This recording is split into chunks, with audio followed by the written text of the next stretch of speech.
Achroma, A Conjuring at Curdle Cove, is the next expansion for Achroma, due to be released in a few weeks. Now, Achroma have very generously provided me with 6 of the new cards coming to this set, which have not been shown to you yet. So I'm going to quickly dive into the abilities, effects, everything to do with the card, including some of the lore for some of them. So let's get started, shall we?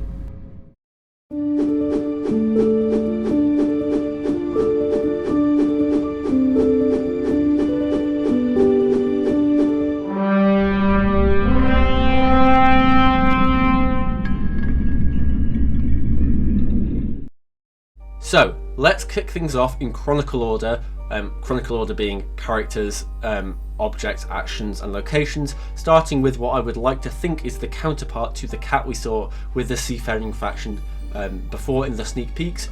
That character being Bootstrap Benji, a cute little dog. I love him so much. Now, Bootstrap Benji is a 2 flora shard cost character with 2 strength and a +1 gain resolve. He's heroic and he's uncommon, so you can only have 1 of him active on the deck at any one time, but you can still have 2 of him in your deck. Now, he has an action as his ability, and that being erase an object. Currently, there are only 2 cards within the Salem Planum that have the effect of erasing an object outright, and that is Bootstrap Benji and Mystical Malfunction. One similarity you'll probably see here is that both of these have the exact same shard cost. Meaning they're pretty much, you can put one in, you can take one out, whichever one, they both sort of work the same way.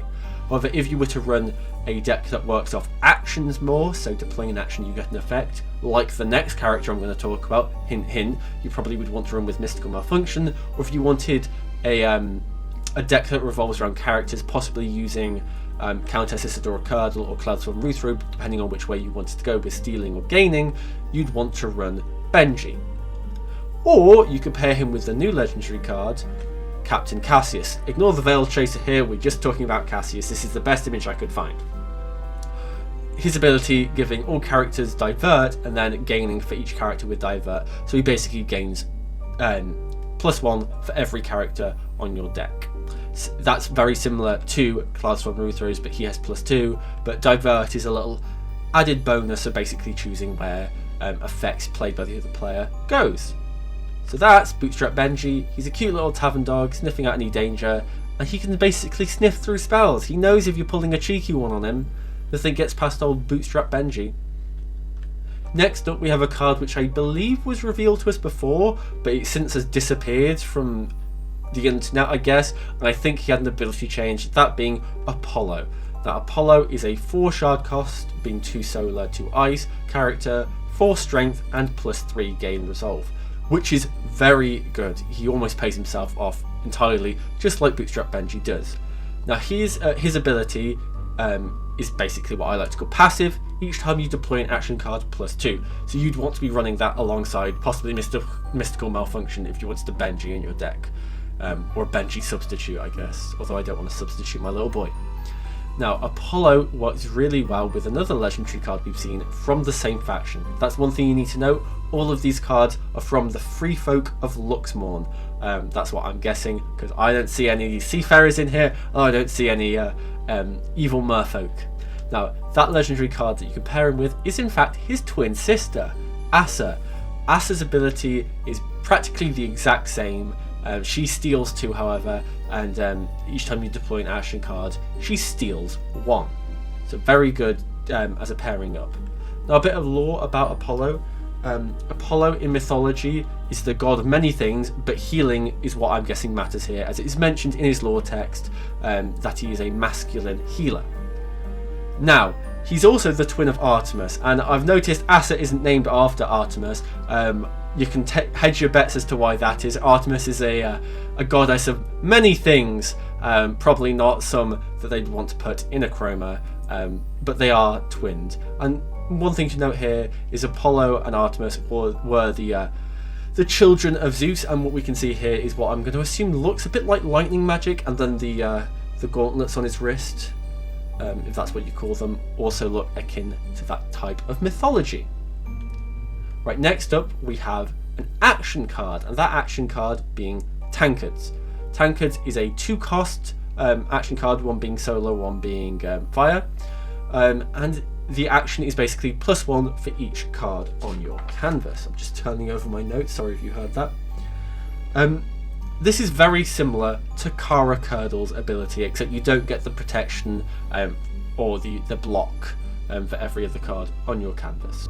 And one thing to note here is that it's every card on your canvas, and since this comes primarily from the Free Folk of Luxmorn deck, if you have a secret, that does not count as being on your canvas. So if you wanted to pair this up so you'll have a large amount of characters with secrets and then you just wanted to gain a lot, it's not necessarily based off that action card, but if you paired him up with Aldrich Willard, he also then steals for the amount of secrets found on the deck. So it's sort of like a little bit, so you're still counting in the secrets a bit. I know it doesn't come from the card, but it's still something you could do. Drinking makes making friends and alliances easy. I mean, that's well said. It's also one of the only action cards that has been revealed to us so far. Next up, we're going to skip objects because we don't have any to reveal here, but we're going to move straight over to the locations, starting with Bothy. Now, Bothy meaning sort of like, almost like a peasant's house, usually unlocked. You can just walk in whenever you feel like it. It's a healing home of powerful twins, so Apollo and Asa live here. It is a 2 shard cost common location with a gain 1 in the resolve, and it's an action that gets played. Choose a character on your canvas, they get protection while Bothy is on your canvas. Now that's annoying because it's a location, so unless you specifically have a card that will target this location or allow your characters to be attacked, I know with the Briscavi you have that, because I know everything about the Briscavi obviously, but that adds a little bit more of depth to sort of protecting your characters, and you can have more than one here. I won't say it's the best not character, location, why did I say character? But it's still good, and it's one of the only 2 cards in the Salem Planum that has complete protection. The other card being Elixir, because all the other cards practically have protection just from Achroma. So this adds a little bit extra protection to your canvases in case you're not playing against an Achroma deck, you're playing against a Chroma deck. Now it's cheap to get out, common, not heroic, you can get 2 out. It's basically a win-win. You can just sit there. It's not expensive at all. It's a good bulk card to put in your deck. Moving on, we're going to see the Lighthouse. Now, all of these locations you may have noticed, you will have seen before, because if you have looked on the Achroma website, the Achroma shop, you will have noticed that there are some postcards being sold with the complete collector's edition. If you want to buy that, by the way, use code Wishwell10 for 10% off. Link in the description. But this is Luxmorn Lighthouse. It's in a heroic location and it's rare, so you can only have one in your deck. It's a 5 shard cost location with a +3 gain in resolve. Now, interesting here, pay 1 shard secret, so it has a passive of secret. Once per turn, when you reveal a secret, its keeper is not erased. Now, this is incredibly important to do with secrets, because when you reveal a secret, the keeper is usually erased. And if that's an incredibly powerful card, I say incredibly, if that's like a really decent card, you will have lost that, and then you need to get a card to dig through your dregs, pull it back up, or if you have other effects on your canvas to keep it in play, then this is very much needed. Luxmorn Lighthouse, I can imagine, will become sort of a standard for any secret deck, and it works very nicely with the next card, Luxmorn Main Street. In Luxmorn Village, it's not heroic, it's common. +1 gain, 3 shard cost, action, choose any secret and deploy it for free without erasing its keeper. Now, obviously the Lighthouse has its strengths of being, it's not an action, and you can choose, it can be in play, and then you get a secret and then you reveal it. This one has to be, you have a secret in game, hidden behind a keeper, and then you can play this to get it done. So again, it's basically got the same effect as the Lighthouse. This has the added bonus of being common and not heroic, so you can have more than one in your deck. Again, I can imagine this will become a normal for just having in there. It's not the greatest in terms of return for the 3 shard cost. However, if you are playing a secret deck, you're going to want it, because the cost of losing your keepers outweighs, in my eyes, the cost of playing this card. Now, it's also noted in the lore text is a place where sea witches walk among the land dwellers, basically. That's sort of interesting in one of two ways with the lore here, because it either means that some sea witches are quite nice people, they're not all evil like the sirens we've seen so far, or it could just mean they're shape-shifting, walking in the streets, maybe listening in on the couple of those secrets, I don't know. But it is just interesting from a standpoint.